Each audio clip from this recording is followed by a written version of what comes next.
Once upon a time, in a vast monastery nestled deep within the mist-covered mountains of China, there lived about 500 monks.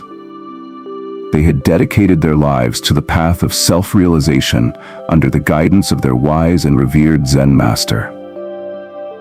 The monastery, surrounded by towering bamboo forests and rolling streams, was a place of discipline, devotion, and enlightenment.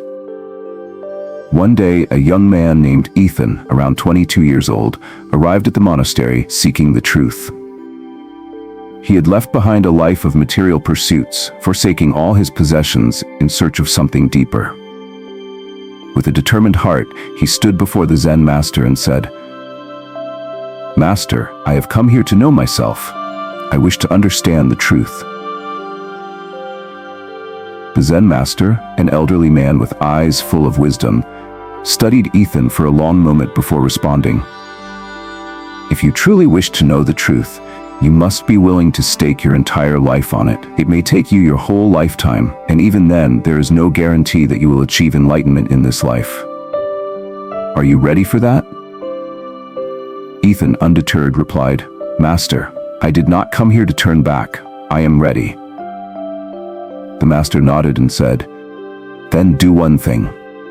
There are 500 monks in this monastery, and they all need food.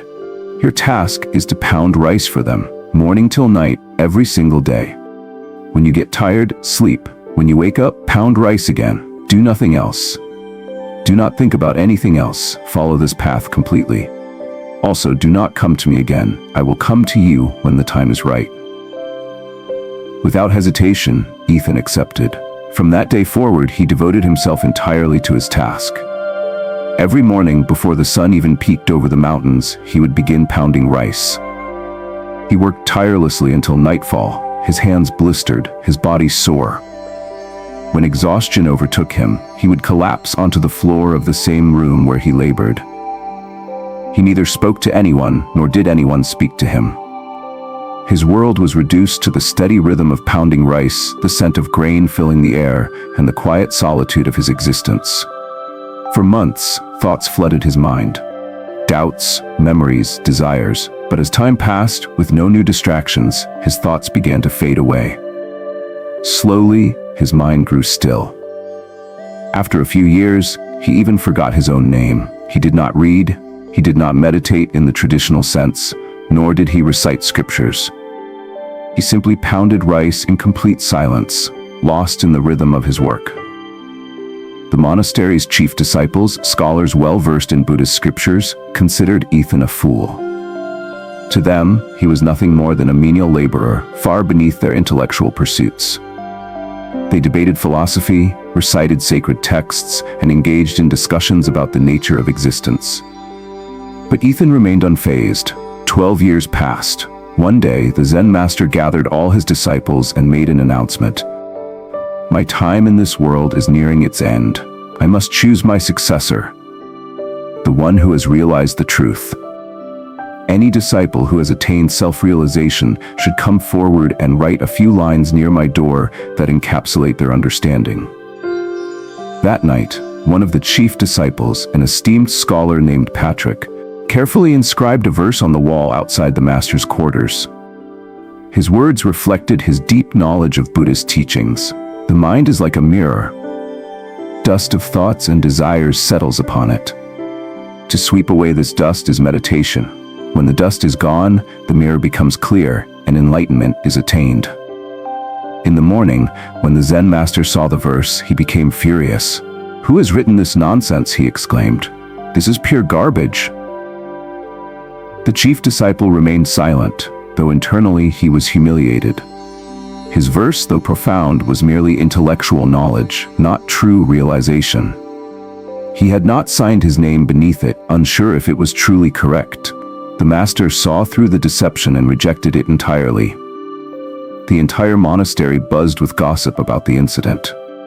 2 monks, deep in discussion about the master's reaction, passed by Ethan as he continued pounding rice.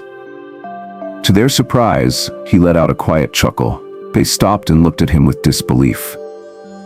"Why are you laughing?" one of them asked. "You have never read a single scripture. What could you possibly understand about enlightenment?" Ethan smiled and replied, "I laugh because the master is right. Those lines are meaningless. They have no real value." Shocked, the two monks pressed him further. "Then can you write something better?" Ethan shrugged. "I cannot write. I am illiterate, but I can speak a few lines. If you wish, you may write them for me." Intrigued, they agreed.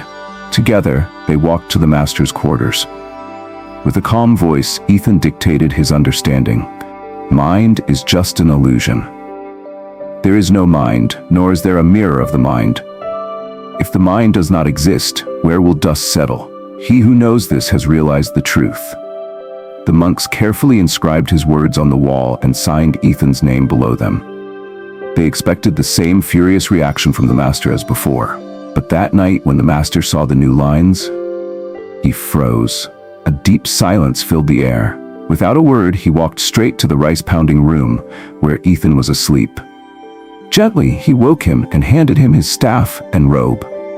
"From this moment on, you are my successor," the master said. "But you must leave this monastery immediately. Go far away from here. I know these scholars. Many of them are arrogant, and their egos will not allow them to accept you as enlightened.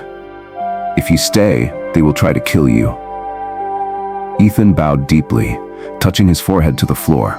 "Master, I will go." "Wherever you go," the master continued, "people will find you. A flower does not need to announce its bloom. The fragrance will spread on its own." That very night, Ethan departed from the monastery, vanishing into the vast unknown.